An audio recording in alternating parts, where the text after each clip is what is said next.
All right, we're doing more of the big boys today. We're going to do the big boys in the middle, who's protecting our generational star quarterback, who's going to be up front in the middle there to protect him, and where do the Bears rank among them?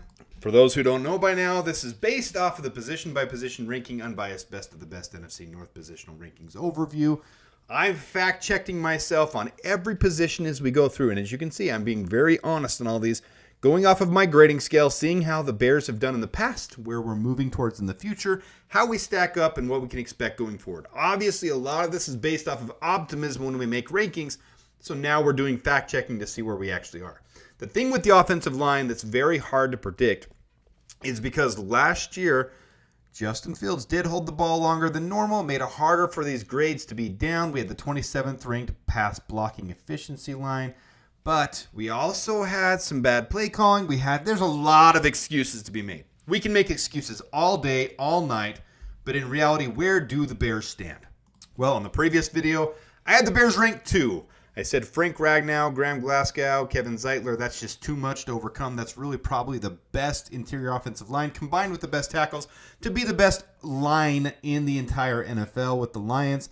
But the Bears right there behind them, Tevin Jenkins, Nate Davis, Coleman Shelton. But the big thing comes down to, can they stay healthy? And are the Bears going to go with the more established, experienced snapper who's going to have less issues with penalties, less issues with bad snaps with Coleman Shelton, or are they going to go with the guy that they've been pursuing in Ryan Bates, who has 2 years on his contract?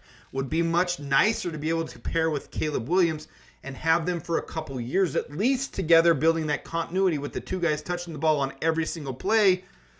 That's to be seen in camp. We're going to see that within the next week where things line up. Well, it'll take a couple weeks to figure it out, but though they're going to get snaps, they're each going to get their snaps. We're going to see where it lands. I also had Zach Tom, who is now back to tackle with the Packers. The Packers don't even know what the F they're doing on their own offensive line in the interior. But Zach Tom's back. So this isn't accurate. This is from the other video. And then you've got the Vikings with Garrett Bradbury, Eddie Ingram, and Dalton Reisner. Well, let's see how we're going to grade this thing out. Same thing as the tackles. Pass blocking efficiency, pass blocking grade from PFF, run blocking grade from PFF, and then PFF's version of PBP. It's my sack hit hurry metric, but it's their pressures between plays, and really they grade sacks more weighted than I grade sacks. I grade more pressures period as more weighted because I think getting pressure at all is more important, but I can see why they're grading sacks harder. So this is why we've got what we have here. I put on the bottom, I didn't take from the bottom one away, excuse that it was the tackles and swing tackles. This is the guards, interior offensive linemen. So I've got the 3 most snaps from your 3 interior offensive linemen, most likely your center and your 2 guards from last year. So here it is. Graham Glasgow, Frank Ragnow, Jonah Jackson from the Lions, Lucas Patrick, Cody Whitehair, Tevin Jenkins. Man, isn't it nice just to look at that and see that that's gone?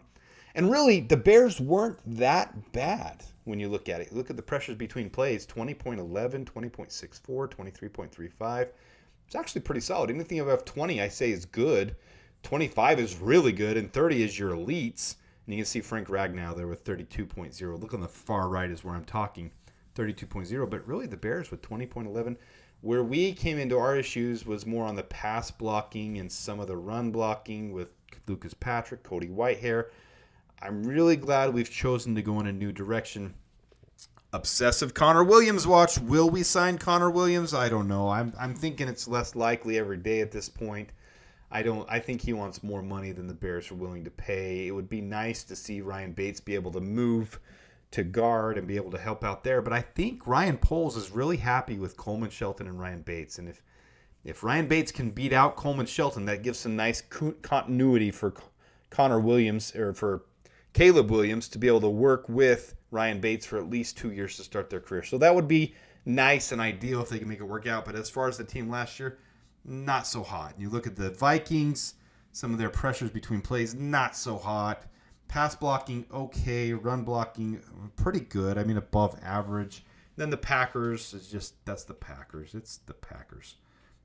John Runyon was pretty good. He's gone. He's off the team now. They haven't been signing their best players back. There's a lot of turnover the Packers are going through this year. It'll be interesting to see where they end up this year. So for last year, though, it's very, very close with the last 3, with the Lions being really leagues above everyone else. Number 1, Packers 2, Vikings 3, Bears 4. Well, here's the changes for each team. You can see Kevin Zeitler comes over to the Lions, makes them even stronger than they were before. 30.21 pressures between plays. That's pretty freaking solid. That's my metric there, the PBP. The PBE, 98.0. Pass blocking efficiency is what that is if you didn't see from the other screen. They're even stronger now with Kevin Zeitler. Ryan Bates comes over. Infinite was because he had very limited snaps. You see he has 35 snaps last year, very limited. So it's hard to grade him in this. He gets very little impact to this. Coleman Shelton gets more of an impact, but you can see his pass blocking wasn't the best last year. So it didn't necessarily help the Bears grading, but and a lot of people would probably put Nate Davis there on the top side instead of Ryan Bates. I'm not putting Nate Davis there until he proves that he's really going to be a staple on this team. I think Ryan Bates was a big reach for a reason, a big grab, a big trade that we made. So maybe some people will be miffed that I didn't put Nate Davis there, but this is really who I see as our best 3 interior offensive linemen right now, and that's what I'm basing this off of. So Ed Ingram, Garrett Bradbury, Dalton Reisner, and then Josh Myers, Jordan Morgan, their rookie who was drafted as a tackle but got owned by Austin Booker, is right now slated to be their starting guard. Well, how does that pan out with the changes that were made? Right now, it really significantly increases the Bears' odds. The Lions number 1 now, Bears number 2. I had the Packers 4 and the Vikings 3. No, I didn't. I had the same way. So I was right on this one as far as the stats come down the line. Lions 1, Bears 2, Packers 3, Vikings 4. And really, if you look at that, the Lions are leagues ahead of everyone else. My grading scale, 40.75, which is number 1 in the entire NFL. So the Lions are going to be a juggernaut this year. They're going to be hard to deal with. They're going to be hard on their trenches, especially. If we're going to have any shot at it, we just got to hold them off and then be able to get to our playmakers. Our secondary and our wide receivers are going to make the difference in those games. That's where it's going to come down to. We just got to hold off their offensive and their defensive line units, get through somehow to get to the quarterback, and then cause enough disruption to get the playmakers in the secondary and the playmakers in our wide receiver core to be able to impact that enough. But that's where I stand on our NFC North big boys in the middle. We're doing one of these every day through training camp. We're almost to the end of this. Let me know if you think the Bears unit really is the second best unit with the addition of Ryan Bates and Coleman Shelton.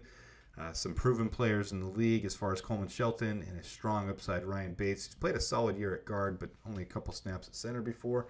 We'll see what happens with all of that as we get into training camp. Let me know your guys' thoughts. Until next time, claws up, bear down, and dabears.